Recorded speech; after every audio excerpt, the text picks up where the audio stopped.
That's my secret, cat. I'm always angry.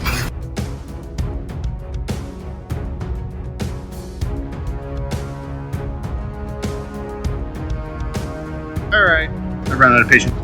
On the roost! Hey everyone, Captain, big fan of Spider-Man.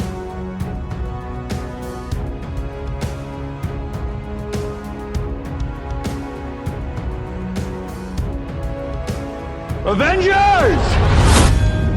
Assemble.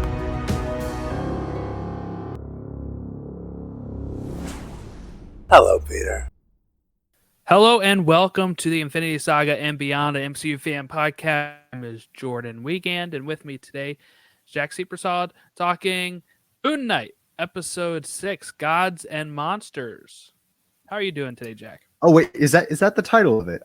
So Disney Plus never updated when I watched it, and it's just listed as Episode 6 the entire time. Oh, really? When you first you stayed up for it, right? Yeah, this is the first time I've heard the actual title of the episode, so that's cool. Yep, Gods and Monsters. All right. The synopsis. I'm doing well. Yeah. To answer the actual question. Yeah, you were really hinging on the title there if you were doing well or not. But we are talking episode 6, Gods and Monsters, directed by Mohamed Diab, Teleplay by Jeremy Slater and Peter Cameron and Sabir Pirzada, story by Danielle Iman and Jeremy Slater, aired May 4th, 2022. Synopsis: as Moon Knight, I just said Moon Knight is a British version or whatever. As Moon Knight joins the fray, Marc, Steven, and Khonshu must work together to stop Ammit. What was your initial thoughts here on the finale? Series finale or season finale, we don't know, of Moon Knight? I might get flack for this, but I think it was a perfect finale. It wrapped the story up and presented in the MCU a story that can honestly stand on its own without the wider MCU. Like, you don't need it for this to be a good story or show, right? So it works regardless of that, which is awesome, and had some of the best cinematography of any MCU show so far, in my opinion. And the finale was as long as it needed to be. You know what? It was as long as it needed to be. Not a second too long, not a second too short. I don't care that it was 36 minutes of actual runtime. It did enough. Yeah, that's what we talked about last week, right? 42 minutes is enough. Most people were confused, said it wasn't. 36 minutes is really what it was before the credits, and I felt like they knocked it out of the park with that. I mean, I don't know if we're going to go plot by plot here, because it was kind of thin on that case. You know, we have Marc in the Field of Reeds. He's going to go back and get Steven. He's going to give up the Field of Reeds. He's going to go back and get Steven. They're going to both be able to get up, and the Gates of Osiris opens up, and when they do it, it's what revives them. That solved pretty quickly. And then we also have Layla freeing Khonshu pretty quickly, right? I mean, and Harrow getting to Ammit in the same time period, because she's just with them. I think they did that really well. She just rides. Yeah, she just rides with them. She's covered up. I love Tawaret just like talking through the dead bodies. I thought that was that was good. But you know, we get Khonshu getting up, and then that's when Marc kind of walks through the Gates of Osiris, and that's when Marc he can feel Marc's presence in the world again, and he's going to revive Marc, because I mean, Marc gets in there, but he's, you know, struggling with the bullets still in his body. But when he bonds with you again, it, you know, heals him, and he's back to normal. And he makes a deal with Khonshu. Steven does as well, that when we're done this, key word here, you leave the both of us alone. Right? That's it's a key word as we'll get to the end credit scene. But so Khonshu's like, I'll take that deal because he knows more than Marc does at this point. He's like, done, granted, awesome. No pun intended on Stephen Grant. But so that's what starts the battle. And this stuff was done like quick. I liked it. This is what I was talking about when I was telling people how fast you can get something done in 42 minutes. Halfway through this episode, back is Moon Knight. We have a deal on why he even like after all he's learned about Khonshu, the reason he makes the deal is because once we're done this, we're done, right? So it's not like he's willingly going back to him. He needs Khonshu's power to stop Ammit. He knows that. He makes the deal for their freedom after the fact. Then we have Layla, who becomes Tawaret's avatar, right? And we get her wearing her outfit, and she is the Scarlet Scarab. So, in the comics, Scarlet Scarab is usually her dad. I believe it is. Professor Abdul Falao. First appeared in Invaders number 23 in September of 1977. So he is usually the Scarlet Scarab. And what I like about this is, as I was listening to recaps of the third episode from other people and stuff, I just kind of went back and listened to all this stuff before the finale or after the finale. And she mentions to like the person that's doing the fake ID for her, right? That she was called her, like her father always called her like little scarab. Right? So like there was a hint there. Oh yeah. That's a huge hint. Yeah. Go ahead. I do want to say her costume was incredible. I loved it. And people were like, "Oh, that's stealing Falcon's gimmick." And I was like, I don't really care. I like Falcon. He's like a top 5 MCU hero for me. This was still a very cool costume. People kept saying Wonder Woman 84. I never watched it, so I can't say. She has like the gold. She has like gold wings at one point. I see. But see, these were cooler. I think, without knowing anything about that. But these were very cool. The swords as well looked awesome, and seeing her use it and fight, like we always knew she had like the combat skills, but seeing her get to use it was just awesome. Yeah, and the fact that they're taking like a lesser known character like Scarlet Scarab and bringing that in and being able to give like an Egyptian hero, right, that we don't have really. We see how much it means to like to somebody in Egypt too, right? Like when she's saving people, was a little girl, right, that says, "Are you a Egyptian superhero?" Yeah, and what that means for representation worldwide in our world, but also just for not everything should base around New York, right? We have so many heroes that take place in New York. Like being able to get to different locales, getting to see different things, and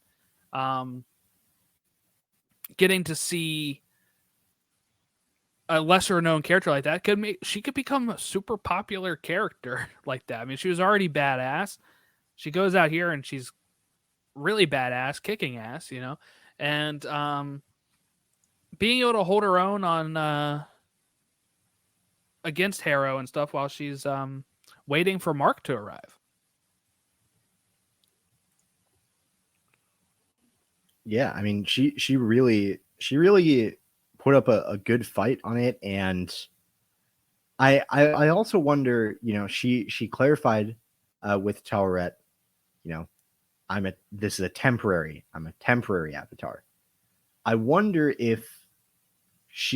how long this temporary arrangement lasts for. Like, can we get more of this maybe? And because I wouldn't mind it. I think we but can. You can elaborate, but I thought you were going to say something, so I was just letting you go. no, that was the end of the thought there. It's a question. Can we do this, and how? I think we can. I think she didn't want to deal with Khonshu, right? Because of what she saw Marc go through. But Khonshu is manipulative, right? Tawaret is not. Tawaret's very excited about having an avatar, but also says, yeah, fine. It's going to not be permanent. That's cool with me. Like, let's just go do this thing. And I think that type of relationship shows that the avatar relationships are not always manipulative or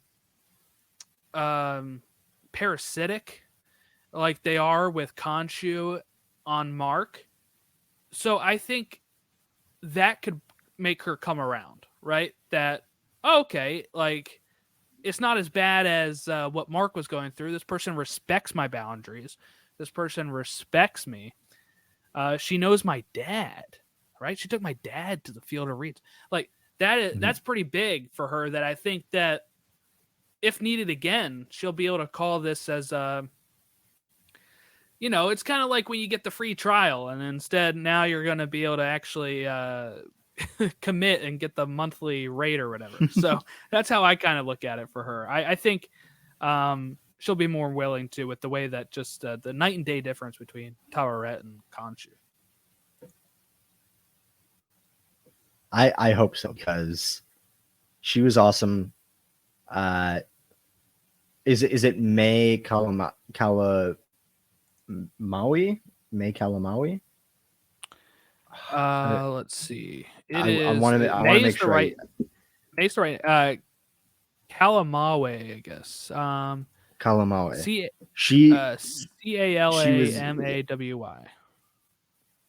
Okay. She was an amazing actor. I really want to see more of her in the MCU because she was awesome in this. Like, I think like, she was, all of the characters, the main characters in this were fantastic.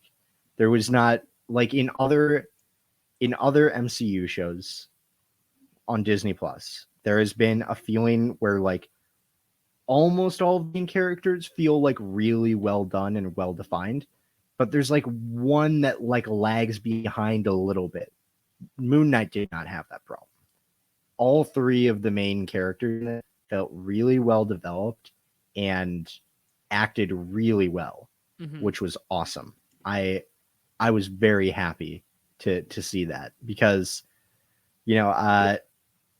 it's also weird because given how good of a character she's been, it's shocking to remember that she doesn't come in until episode 2. She doesn't come in until episode 2. We go an entire episode without her, and the fact that she ends up being like this amazing character at the end of it is just even more awesome. I mean, we actually probably go 2 out of 6 without her, right? Because she isn't in 5, is she? Like, I don't think we see any of her flashbacks in there. I no, we don't see her in any flashbacks that I can think of. And do we see her at the beginning of it, or no? We don't. Yeah, no. I don't think she's in it at all. Yeah, that's pretty good, because it feels like she's there the whole time. Yeah. So that's good. Yeah, because we pick up this episode with her like seeing Steven's body, like Marc's body, and being like, "Oh my god." So we get the plan, right, is to bound Ammit to Harrow's body, and then being able to imprison her that way. And Khonshu is going to urge Marc to execute Harrow and Ammit. But what I also like about this too is that they are so like familiar with themselves now that they can switch on a dime between Moon Knight and Mr. Knight, Steven and Marc. They're switching left to right. we get Steven being able to fight because he learned how to fight at the end of the last episode when he says, if you can do it, that means I can do it. And, you know, that's all we needed. Now we don't have, you know, except before it, Mr. Knight was kind of a goof, but we got the badass Mr. Knight stuff, right? So that was cool. I think the main complaints people are having right now, and I want to get your take on this, is we don't see the final battle. When it comes to finally killing Harrow or, you know, or even like having to defeat people, right?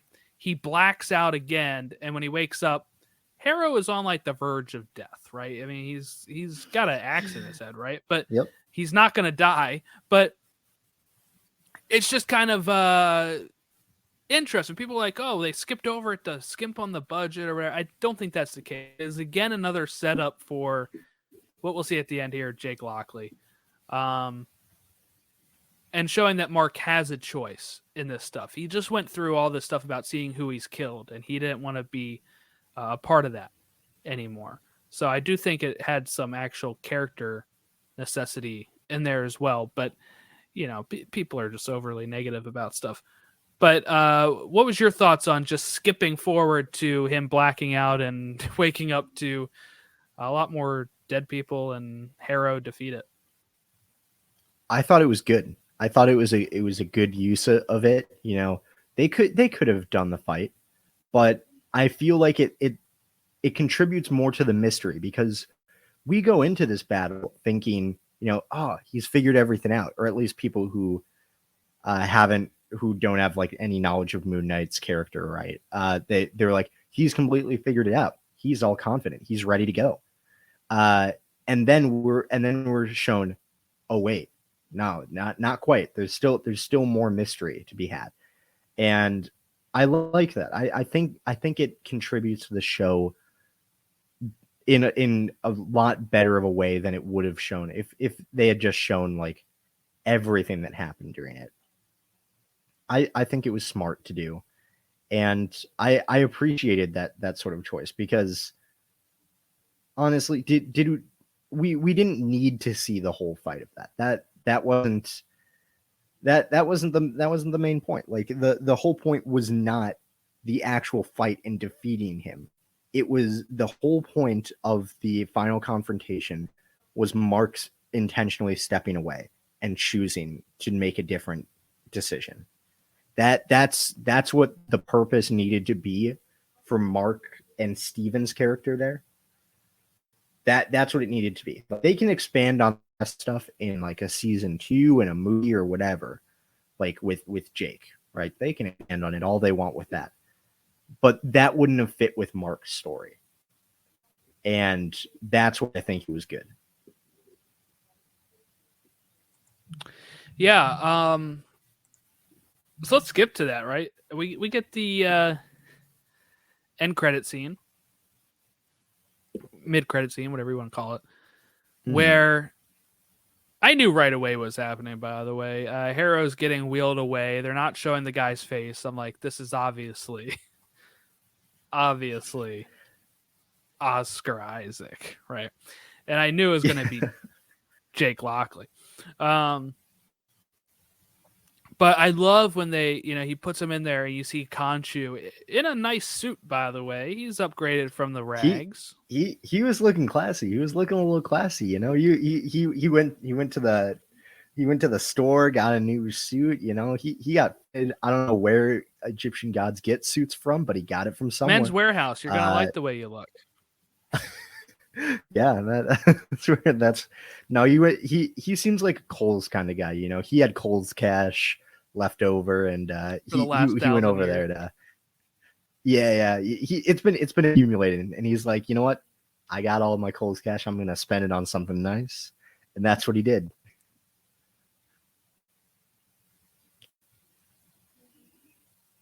But yes, so we get to see, he introduces him of, hey, meet Jake Lockley. And the way he said, the way that line's delivered too. Oh my god! Oh yeah, it was meet good. my friend Jake Lockley. Oh, it was good. It was great. F. Murray Abraham's voice perfect for Khonshu. Perfect for him. Yes, yeah. And we see Oscar Isaac there, and he's got the gun. He's going to shoot Harrow, kill him. Boom. We now found out who was that third identity doing the killing, maybe even asking out that girl in the museum. But I wonder, this is where it throws me off a bit. Exclusively speak Spanish as Jake Lockley? Because if so, okay, in the comics, Jake Lockley is a New York taxi cab driver. That's fine. I don't need him to be that. Stephen Grant's not British in the comics. But yeah, I think Jake Lockley isn't really a name I'm expecting if I go to Spain and see like a Spaniard, you know? So like they could have either named him something else, but they needed the name recognition for the fans. Like that's where it kind of got a little odd where I was like Stephen Grant can sound like a British museum worker, you know, like if he's just like strictly a Spaniard, I'm like Jake Lockley. That sounds like English or you know, American.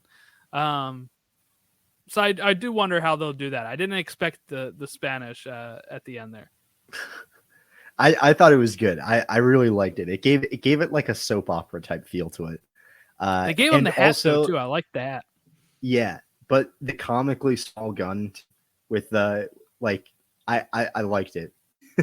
it looks like a little prop gun really with it, which only added to it feeling kind of like a soap opera at the very end, and the music that plays over it just felt like it. I don't know why, but it made it really good, and I really liked it. I don't particularly care that the name doesn't quite, you know, line up right. I think it's fine for the most part. I'm trying to think if there's any examples of like, you know, characters that we would expect to have different names based off of where they are, but none are really coming to mind because the MCU pretty much just exists in the US. So, right. Or at least it mostly takes place in the US. Yeah. No, yeah. That's why I was like, you know, everybody that's like, he has to be a cab driver. He has to be this. Well, we weren't that dead set on Stephen Grant being a billionaire. So I'm fine with that. I just maybe change the name then, I guess. Cause he's just like Jake Lockley isn't like a Spanish name. Oscar Isaac. There you maybe go. he just did it for dramatic effect. Yeah, maybe he did it. He's like, Harrow won't even understand what I'm saying. Yeah. Maybe he is a cab driver, and you know he just picked up Spanish along the way. You know, maybe that's what it is. I really liked the hat though. You know, wearing the hat was good. Wearing the hat. The Spectre car too, like the Spectre license plate on the limo is fun too. It's like SPEKTR or something. Or SPKTR, I think. Yeah. Yeah, that was a lot of fun too. But yeah, so we got Jake Lockley. We have so far they have not confirmed a second season. Oscar Isaac says he hasn't heard anything. That could all be coy stuff. We don't really know. But where do we go from here? What, you know, I kind of last week, right? I said an end credit scene could be them finding out like, oh, we think we have this handled, and then boom, we don't. Jake Lockley's there. And that's pretty much what it is, you know. Khonshu says Marc Spector doesn't even know how broken he really is. Right? That's why I'm able to still be here. You know, I still have the deal with Jake Lockley, and that's why he was fine with saying, oh, we get rid of you both. Okay, yeah, I can do that because I still keep a hold of you through Jake. And I do wonder if they will. I think a costume designer said that they had designed a suit based on his comic suit that was black for Jake, but they never actually got to like use it. So that would be cool. But makes me wonder where they go from here. Is it another season of a show? I kind of hope so. I think he can show up in like an Avengers level or a Midnight Suns thing, but season 2, I would love for some of these shows to get more so they're not just one and dones, which I feel like we're getting a lot of. Yeah, I will say though, even if he doesn't get integrated into the wider MCU, I'm kind of okay with it. I do like, and I know some other people appreciate that this is a story that can exist without the wider MCU. It can exist without it. It's still a Marvel show, but it doesn't need to exist. Like, it doesn't need to connect to it, and it shows that it still works. You know, I've talked about it on the other episodes on here. My cousin doesn't watch the MCU very much because it's too interconnected and it's difficult to just watch something without having context of like 4 or 5 other projects, right? He loved Moon Knight. He thought it was great because it was easy to get into. You don't need all of the rest of this. So would I love to see him show up in another project? Yes. I hope he does. I want to make that clear. I hope he does, but if he doesn't, I'm also fine with it because you feel like, you know, this story is pretty well contained where it could work out on this. Although I will say in an interview with the producer and director of Moon Knight, they're basically like, yeah, we're planning on doing more stuff. We just don't know what yet, which is cool. Like, he's probably going to be in the MCU again. It's just they don't have any concrete plans for it now, and I think that's fine. Apparently, you know, Marvel Studios is doing like a massive retreat, like a company retreat to plan out like the next decade of Marvel, and you know they'll probably figure it out sometime in there. So I'm fine with not knowing where he'll pop up next, because if he doesn't, I feel mostly content with how the story ends. Yeah, I mean, I think they're being a little coy, a little bullish on it. I do think they know. I mean, the writers and stuff may not know. I think Feige knows, right? Like, I don't think you do an end credit scene introducing Jake Lockley and say, "Well, that's all we had planned. We're not actually ever going to show this guy again." You know, like, I think somebody knows, right? But as we've seen with Loki, they didn't keep the same writer, they didn't keep the same director, so some of these people may not know, right? Like, they're just kind of guns for hire at some point that are going to move on to other projects. Like, the guy who's writing Loki season 2 was in the writer's room for season 1, but he wasn't the head writer. That was Michael Waldron, who went on to Doctor Strange. I think where I would like to see him go, I'd really like a Midnight Suns movie, like I said, like, you know, getting to see him with some of these other characters. But I do want a second season of the show where we can kind of get into more cool Moon Knight things. You know, the time frame you get on a show is longer than a movie, and that can really help us be able to explore characters like Layla more than we get in a film. Did you hear about the cameos that were cut from this at all? Apparently, one of the openings of the episode was going to be the Eternals. I didn't hear it was going to be the Eternals. I heard that there were cameos cut, but I didn't hear about who the cameos were. So that's pretty cool. Yeah, apparently it was going to be like ancient Egypt with like, I guess, Khonshu's first avatar meeting up with the Eternals. It didn't really fit. They said it would have really kind of taken the focus off of some stuff, so they didn't film it, I don't think. But I think that's for the best, you know. Yeah. But I will say, just to bring it back to your point that you made about, they probably know about where the future of Moon Knight is, but they're just being coy about it. It does fix an issue that you said Marvel has with announcing things earlier in another episode that we did. So maybe you should check out that one. Just helping promote the podcast there. Just an intra podcast plug, I guess you could say. But yes, yeah, I think it's better to not necessarily say this is where they're going to be next.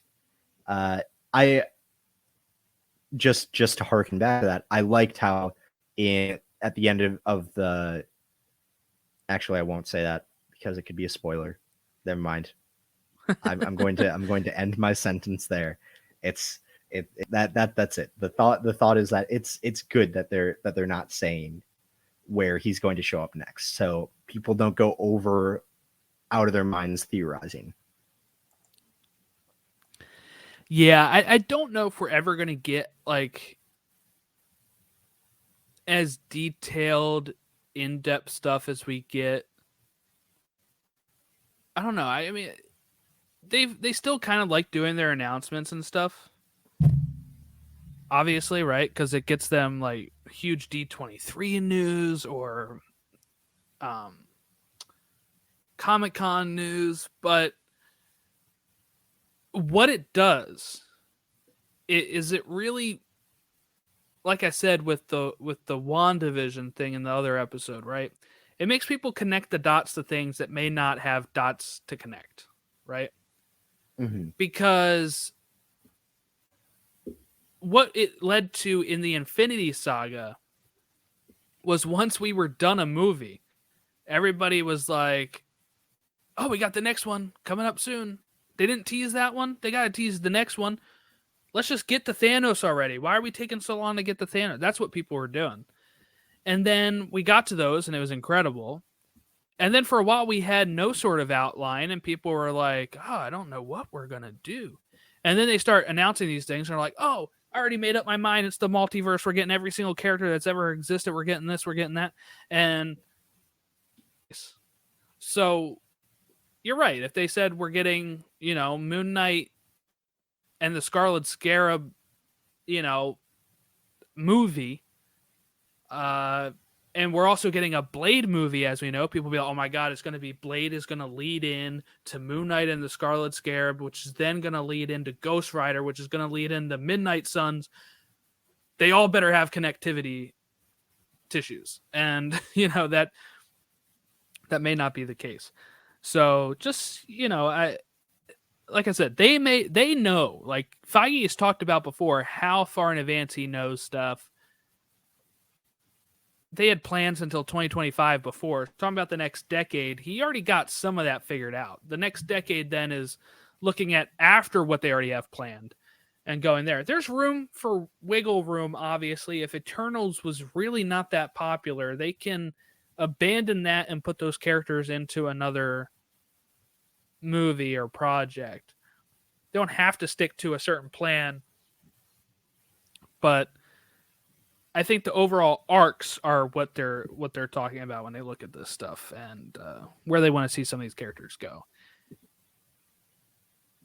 I thought Moon Knight was really good. Just kind of like final thoughts on the show. Enjoyed Moon Knight. I thought it's probably my favorite Disney Plus show. And, we had 2 episodes where Moon Knight didn't even appear, but it's a good character story for Marc and a good character story for Steven. And I really want to see where they go with Jake because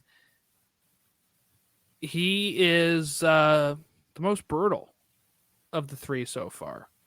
And it makes me wonder, can he be redeemed a bit? Not like in the sense of what we talked about in Multiverse of Madness, but will he ever kind of,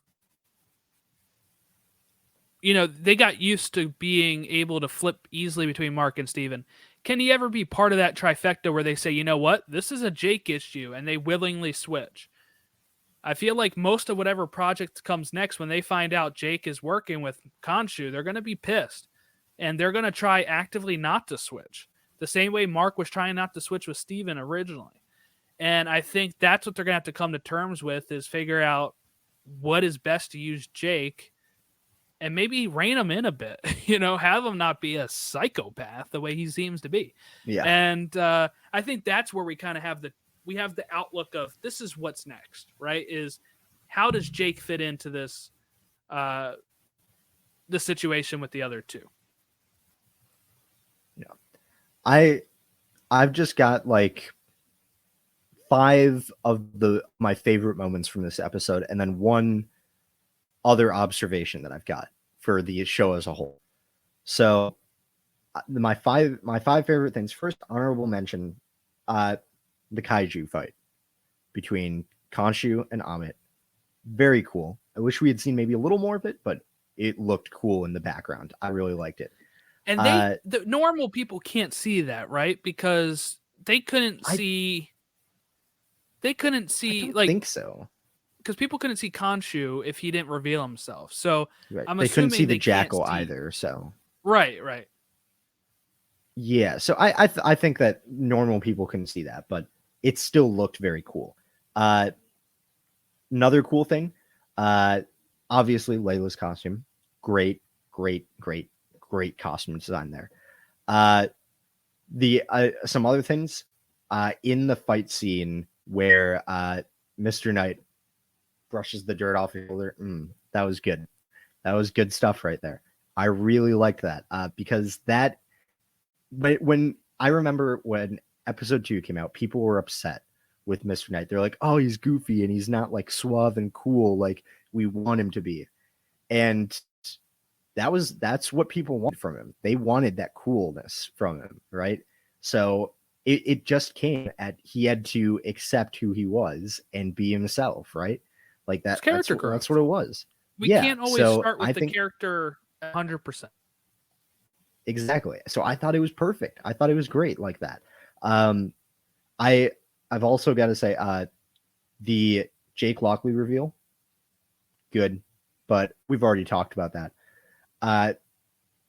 And one of my favorite shots in the show, and maybe in any MCU show, the shot where Marc and Harold are running at each other at the pyramid, and the camera just tilts to make it on a level plane, and they collide at the center of the moon. That was a great shot. Really, really good.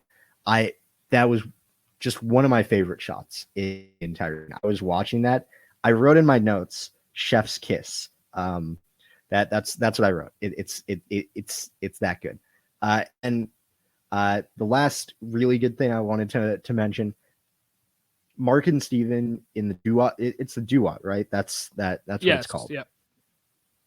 Beautiful. It was beautiful. It just shows like this is a beautiful story about accepting yourself, every part of yourself, and learning to accept what makes you you. It's about like DID, right? It's about that, sure. But I feel like that's also a universal message that other people can take a lot of away from as well. That, you know, you're good. You're good. You just need to accept every part of yourself, because you're not you without accepting it. And I thought that's cool. My final thought about the entire show as a whole that I have in my notes: Oscar Isaac deserves an Emmy for best main actor. Ethan Hawke deserves an Emmy for supporting actor. And Mohamed Diab deserves an Emmy for best directing. Those are my notes. That's the conclusion of my notes that I have written down. I think they all deserve awards for this, because Mohamed Diab's directing, like, this is one of his first projects that he's done, right? And yes, he's smashed it out of the park. He's smashed it out of the park with this. It was fantastic. I really liked all of this he made with it. And, you know, Oscar Isaac's performances throughout this entire series have been great. And Ethan Hawke has been by far the best villain of the MCU Disney Plus shows. There have been other ones that were good as well, but Arthur Harrow is by far the best of them. Best written, best acted. Yeah, honestly, like this show should just sweep the Emmys. Honestly, like no need to hold the ceremony. Just give every single award to Moon Knight. It deserves every one of them. I agree. I think the actors were really great. This was the best acted show. This was the best villain, right? Geez, also just really quick, the brutality of Jake Lockley in the nursing home, like in the hospital, just killing innocent people. Like that's going to be something that we have to figure it out, I guess. But yeah, that's pretty much my thoughts on this on the show here. It was a great time. I hope to see more of it. I've seen people rank it as the best. I've seen people rank it as the middle. Haven't really seen anybody rank it as the worst, but saw a lot of people saying it was disappointing and stuff like that. I don't really get that. I think I just kind of go in and let this story wherever they do. I try not to, like we talked about, I try not to shape my thoughts into what I want to see and confuse it for what I like to see. Yeah. So here you go. If you want to let us know your thoughts on Moon Knight as a whole, you can reach us at marvelplusrecaps@gmail.com, Twitter at TO Infinity Saga, Facebook.com/Infinity Saga Beyond. We have Miss Marvel coming out in June. We have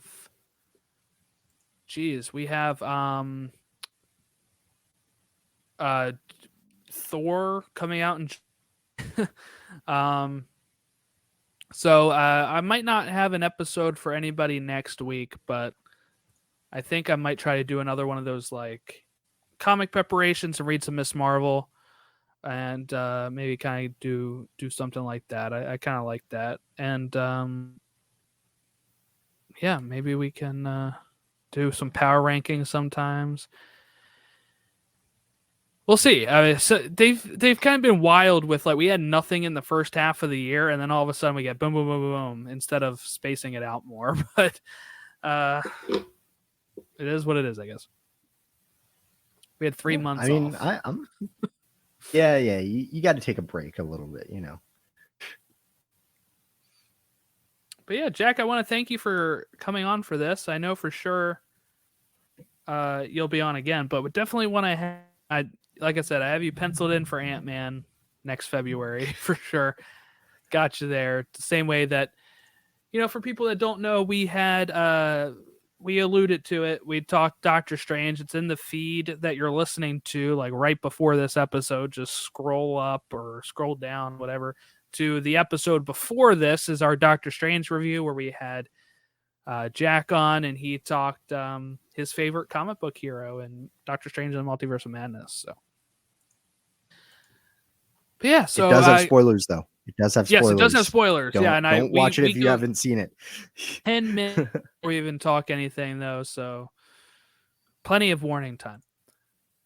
But yeah, so reach out to us if you have any of your feedback, and I just want to thank anyone who listens for taking the time and hearing our thoughts, and have a great rest of your week. And like I said, I'll try to have something out sometime before Miss Marvel, but enjoy the week off and enjoy, listening to other podcasts, I guess.